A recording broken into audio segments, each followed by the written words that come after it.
In a new Gallup poll, 69% of Americans say transgender athletes should only be able to play on the teams that match their birth gender. This is reportedly a 7-point shift toward that position since 2021, which was at 62% then. This shift was also seen among Democrats, with 41% holding that viewpoint in 2021, 48% holding it now.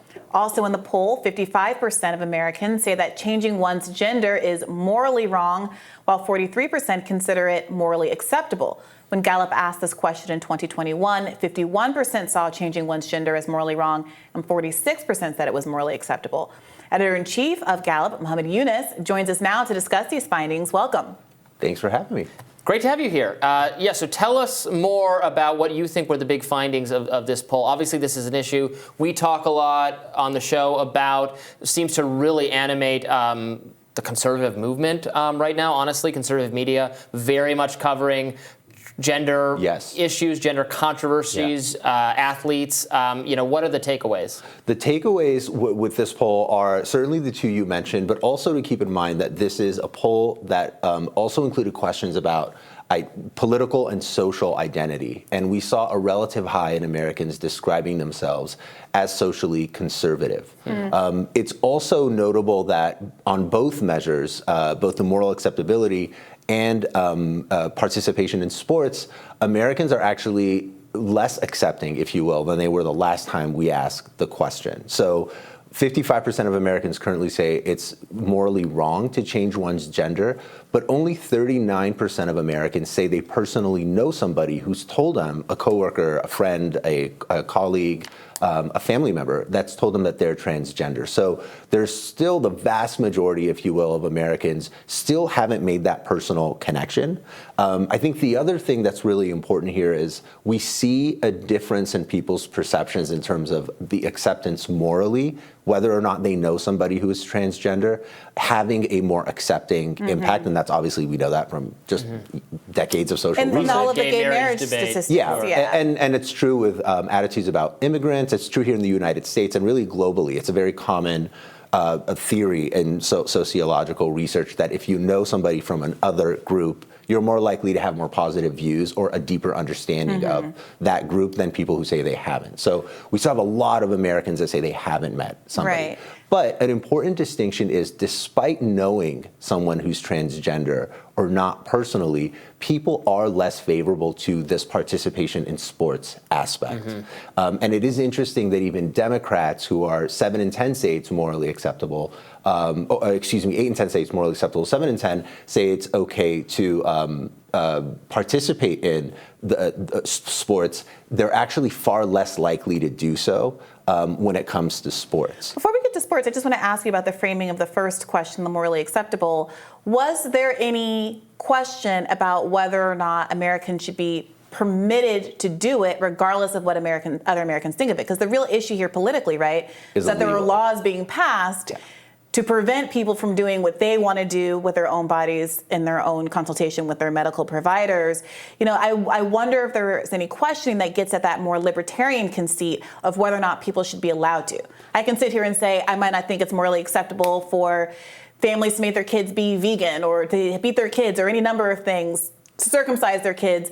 But if you ask me, do I think that people should be allowed to do those, it would be a very different answer, right? Yeah, and we didn't ask that question in this poll, and that is a really important distinction, that the moral acceptability of a group doesn't necessarily directly mean that people are promoting discrimination against that group. Another really strong example of that is the favorability of China. So right now in America, China is viewed as the #1 enemy of the United States. And you could say, wow, well, that is really concerning because that means there's a lot of anti-Asian hate out there. And that's true, but they also have a very favorable view of countries like Japan and South Korea. So it really depends on the question you're specifically asking. We didn't ask about those legal rights, but when it comes to morality versus fairness and participation in sports, there is definitely a divide, even amongst people who are left of center, on whether or not that should be taking place. I have seen, I think, more criticism from conservatives of it's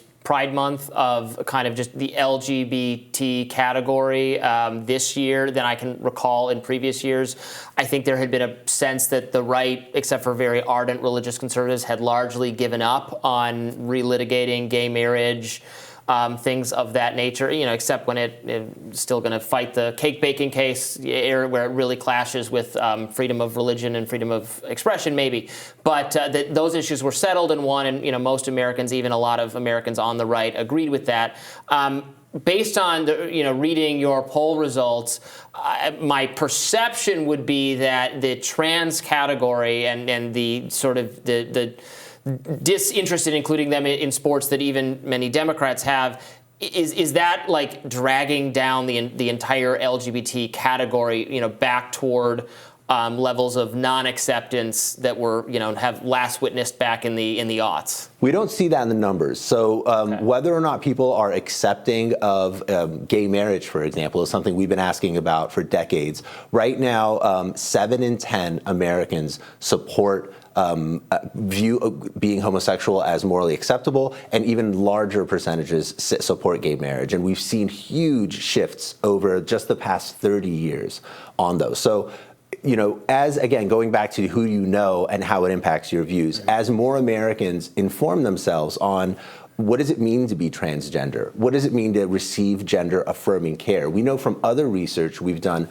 with transgender respondents that a relative minority, about 13% of those who identify as transgender in the United States, have received some kind of gender-affirming care. So is the conversation about transgender identity being hijacked, if you will, by one aspect or experience of being transgender in America, and how that's impacting the political conversation is notable. Again, of course, this is happening in a time when major abortion established law has been overturned with Dobbs. And in this same survey, we also asked about attitudes about abortion. So the left, had this moment where voters really highlighted that abortion was suddenly a more important issue after Roe v. Wade was overturned. Now the right basically has this issue, this idea that most Americans don't really understand or try to get their minds around what it means to be transgender and how to participate in things like sports.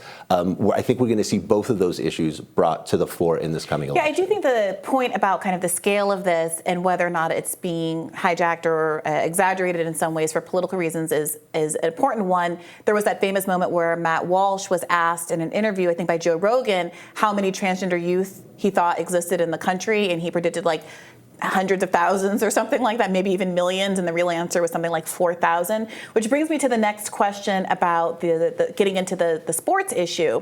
I wonder, again, when you're designing these questions, if there is a disaggregation between what people feel about, how people feel about trans people participating in the sport of their gender identity, if they are in the first and second grade, playing pee-wee softball or whatever, versus a competitive athletes where there's money and prestige and scholarships and the like on the line. Absolutely. And also more biological dimorphism when you're older and after puberty. Yes, and I think those are just the beginning of all of the nuanced, really challenges that we face as researchers in getting our minds around what does a respondent think of when we ask about these questions. We're doing a lot of research in many different sort of directions, and first trying to understand what is the true incidence rate, or if you will, the presence of transgender Americans in America. Our latest assessment is that it's only about 0.6% of the population. In America today, overall, 7% of Americans identify as LGBT, but those rates, especially those who identify as bisexual, are far higher in younger generations of Americans. And that's another really important factor that will fundamentally change how Americans feel about this issue, is as younger Americans grow older in an environment where America is being more informed about what it means to have transgender identity, we're going to see likely these attitudes change along with that.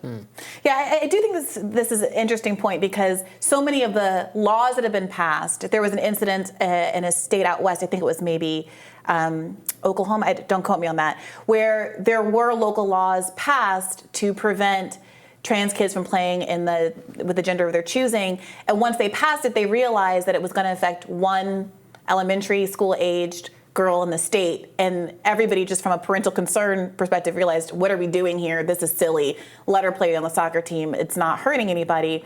And I also have some questions about, in terms of what interventions could be on the table going forward if this is an issue of concern, at least on the competitive level. Is this a world where we say we have one completely open sports team that qualifying cis women, trans women, and cis men, trans men, everybody can participate in, and then have a separate league for cis women if the idea is the reason that we've had segregated sports by sex over time is because of the lack of advantage, competitive advantage from a physical perspective that cis women have and trans men then also have. Is it going to be a world where we have strict gender segregation based on sex assigned at birth, or is there going to be a arguably more inclusive division that accommodates the possibility of people who are not cis men being able to compete athletically in a larger group?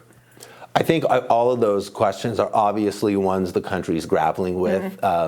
Another complicating dynamic is America is a very local country. So a lot of these leagues, organizations, rules, associations, they're all very local organizations.